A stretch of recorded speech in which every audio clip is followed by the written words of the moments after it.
Ah oui, papa, maman, cher honorable, chère excellence, votre satisfaction est notre devoir. Voici la solution rapide pour toute activité de transactions immobilières en RDC. Pour la vente, l'achat, la gestion, l'estimation et la mise en location de vos biens meubles et immeubles, contactez l'Agence congolaise de prestations et services. Vous avez une parcelle à vendre, un terrain, une villa, une concession, un bureau et un appartement à vendre ou à louer. Oji mamacita, Oji mamacita, tu demandes de qui de moi de nous pour t'acheter des massa. Vas-y mamacita, Oji mamacita, en plan ensemble j't'ai dit je t'aime à travers le Milinga. Oji mamacita, tu demandes de qui de moi de nous pour t'acheter des massa. Oji mamacita, en plan ensemble j't'ai dit je t'aime à travers le Milinga. Quand je pense à toi je suis pas allé, je suis BG encore. Tu t'en fous de mes reproches et de mes erreurs qui sont moches. La bonne j'arrange mes souvenirs dans la rage, je deviens rage quand je suis dans le Mbote libota nangana lobaka toujours et toujours ezalaka bino nayo lakisa bino ndako oyo po boza libota na ngai. Donc bota leloko boye bo raisonnaka libota bo libota ekufaka te singa famille ebendana ngame ekufaka te.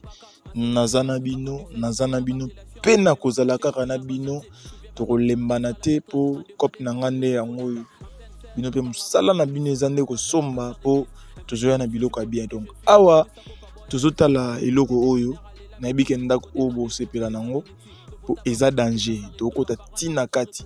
Donc ndako oyo eza ndako moko ya 4 chambres, salon ya monene, cuisine, 2 salles de bain na kati, toilette visiteur. Lupango ezali 15 mètres carrés. 15 mètres sur 15. Donc eza vraiment monene, eza un espace, yana parking. Bon mona nde totongaki toche. Donc ayelo etikali ka carreau na kati ya lupango, kotia ba pavé libanda. Po nyonso déjà ezali. Ba mastic na ba peinture to konta yango te po wana eza na compte ya muta kosomba. Donc lupango yango bomoni couloir à 1 mètre batikaki, eza entrée, parking.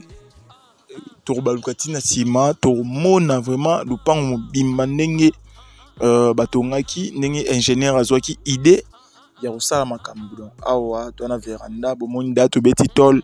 Donc tobeti déjà tol tochesi da ba porte fenêtre makambo nyonso. Donc elo etikali ndenge na lobeda misala mibale carreau na kati ya ndako kochesa dans ba finition quoi, carreau. Et puis libanda moi pavé ndenge ezalaka toujours pour na repesaka kilo na GDG pour na mutu o asombi. Donc to baluka to tambola mana lupango to lakisa libota ke to zalaka libota singa famille benda na kamekata na rate ata lelo to lobi lelo bofingi biso na ba commentaire tozaka na bino tozana bino to rolemba te to kulemba te tozana bino to baluka na sima nde na lobaki tozana bino. Donc tozana bino ma tozande na bino awa eza toilette visiteur eza place badale ezali badale yango yo bomoni tuyau ya dalle au toilette visiteur toilette ya ba travailleur ndenge ezalaka toujours yango esalama déjà. Donc awa toche toilette visiteur koto po porte à cuisine yango na sima. Donc topoussa na kati tokotala installation courant déjà ekota quartier eza na courant ya danger, quartier eza kitoko bien habité, avenue eza bien, accessibilité kolongwa makadam ti batika couloir pona rocha ba chambre de visite. Donc ba chambre de visite yango wana si bozume bomoni installation ya plomberie et salama déjà. Awelo etikala eza kaka ba finition po mukolo nango akota mais toyo kozwa idée ya koteka yango. Donc atia yango na état oyo avant to ba prix to profiter to kota na kati eza porte à cuisine moni a salsa da plafond déjà yango wana ezali plafond déjà salama ezali plafond bien awa entrée cuisine fenêtre oyo eza na compte chambre tozo baluka en attendant to tala to beta masolo. Donc awa to ana commune ya Ntele tozana Kinkole entrée ya Maboke. Donc Kinkole eza munene mais tozana Kinkole o eza na pont ya Kinkole na seka ya pont tozawana. Donc eza à 4 minutes ou 5 minutes ya pont Kinkole na makolo. Donc o bayi pont Kinkole ya na denzela moko wana ekota na gauche kenda tiba ebale tiba libongo. Donc yo soko ti wana na sa pont kaka wana na basese wana toza mobimba. Donc eza na quartier bien courant ezali mai kalate zoya quartier eza bien accessibilité en tout cas 5 sur 5 ndeka na lobarake awa en attendant to na kati ya ndako. Donc total la moyenne explication belé zate bino mo bozomona. Donc eza man accessibilité bien wana to na salon a to na couloir to na chambre des parents na toilette nango au chambre des parents. Donc ndako mobimbiza na plafond eloko ezangi ka awa eza caro na pavé libanda po ndako o ekoma dangereux pour na minute o ndako eza danger. Dans la minute ils ont des dangers pour ils ont 4 chambres, salon, cuisine, 2 salles de bain. Donc ils ont awa ils ont kaka plafond et pardon carreau na ba pièce nyonso et puis ndanga libanda ils ont un pavé pour ekoma dangereux. Donc voilà un peu à Tchango 50 $000 à discuter.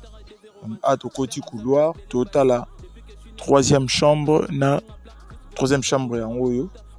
Bomoni ya mulili ezali.